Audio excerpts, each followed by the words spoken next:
And people claiming that I'm doing this because it's like, milking or grifting or whatever.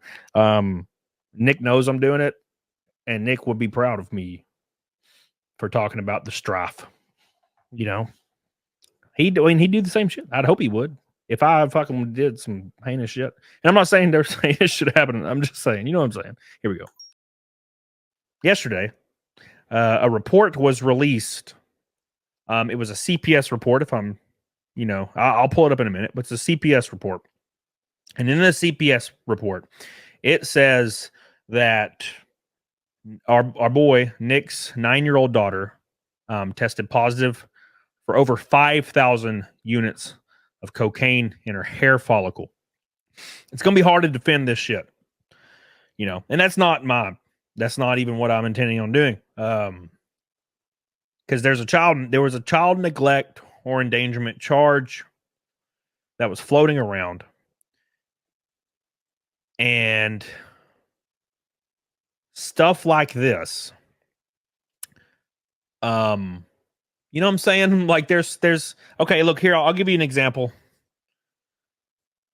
One of my buddies texted me last night and he said, "Hey, don't jump to conclusions. This is all can be explained. This is blah blah blah." And I read these things. I read this message. And I'm like, I'm getting tired of hearing that. You know what I'm saying? There's only so many times where you can say this is just a coincidence and it's a conspiracy.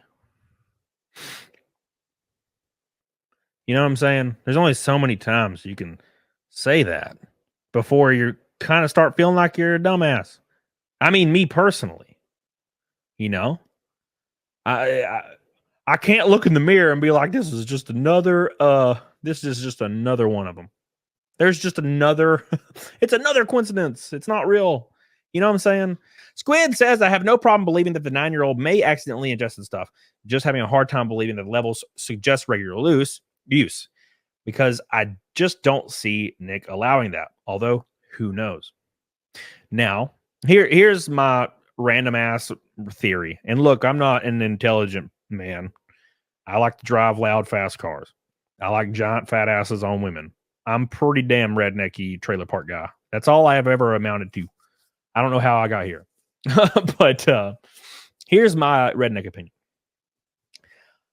From what I've heard and heard corroborated is Nick seems to think, and he may very well be right, dude. I don't damn know. I wouldn't be involved, but Nick talks a lot about the medicinal properties of cocaine, right? The medicinal properties of cocaine and how it helps anxiety, it helps stress, it helps narcolepsy. So, and this is just a theory. What if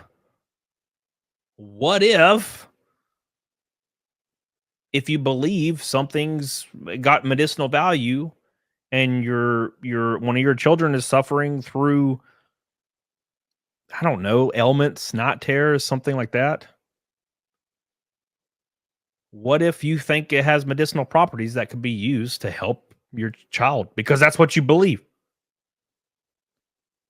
That doesn't seem crazy out of the spectrum for me, right? And I'm talking about in the situation, not personally, obviously.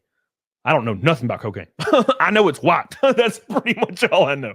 So I don't know that, Achilles Jones. No. That is crazy. Yeah, sure. Then you get him help from a doctor. You don't give him coke. Yeah, sure. The issue is if you truly believe there's a benefit, and it seems like a lot of work to schedule a doctor's visit and drive a place and wait to a scheduled date when you could just do a thing that takes 1 second. You know, I don't know. I'm just saying, like, when my sister and my brother was heavily impaired through narcotics, they didn't make the best choices, man. So you gotta don't look at it from your own perspective, like your normal ass sober perspective. Look at it from a perspective of somebody that's fucking impaired. I don't know.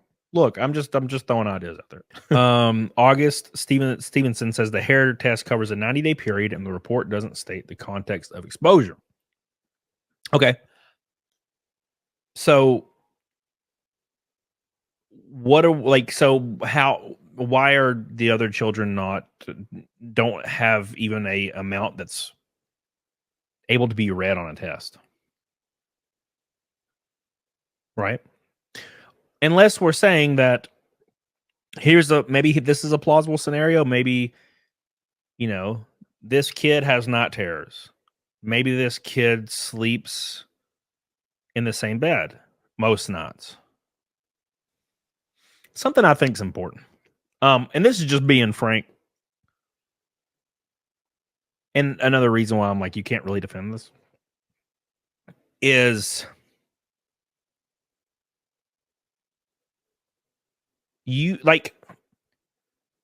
all could have been avoided if there's not children around cocaine, right? It's like, so I mean, there's a lot of things you can say to attempt to defend the situation. But the first things first, you can defend dying after you jumped out of a plane, but you can't defend jumping out of the plane. You know what I'm saying? You can justify every reason, but you can't defend jumping out of the plane, which led to this. And that's kind of like, that's what I'm thinking. I'm like, man, like, why did this happen? Like, you know, this didn't have to happen, right? There comes a time when so many things like dominoes are lining up. There comes a time, and this is what I was talking about earlier when I first started the show. And, you know, I'm not really condemning nor denying, but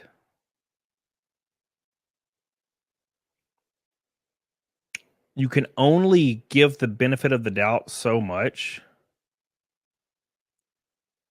when you've been doing it all along. And it's like, okay, now that's the 9th thing that's come out that's fucking brutal. You know what I'm saying? It's the 9th thing in a row that's fucking horrific that's come out. Like, you start to sound like a dumbass, man. Like when you're like, oh, and it's not an overt, you know, condemning. It's just like, damn. You know what I'm saying? It's a sticky situation. And it's going to be a weird thing to navigate for viewers, because viewers and people that are involved, like as far as watching the story play out, it's a black and white tribal thing. You know what I'm saying? It's like you're either on like fuck Nick side, or you're on, you know, I will defend Nick until I freaking die. And there's no nuance when you're a viewer. Well, that's what I've noticed as far as, you know, this has happened. There's so many different parasocial tribal things talk, like when it comes to EVS, Eric July, Riley, all these situations, you know. And when you know somebody in real life, it's more nuanced. And I can't, it's hard to overtly defend and hard to overtly condemn, but it's also hard to overtly defend knowing so much that no one in the chat knows. You know what I'm saying?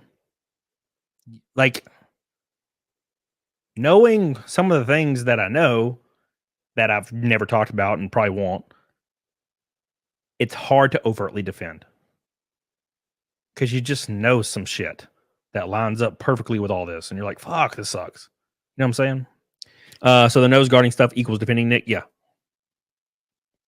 My first stream I did about it, I didn't defend him, and then like I was kind of on the fence the next couple of streams, depending on what information was available at the time and whatnot.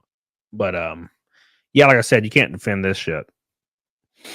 You know, yeah. Obviously, I pray that somehow it's a false positive and somehow it got fucked up, right? But you can't really defend it, you know.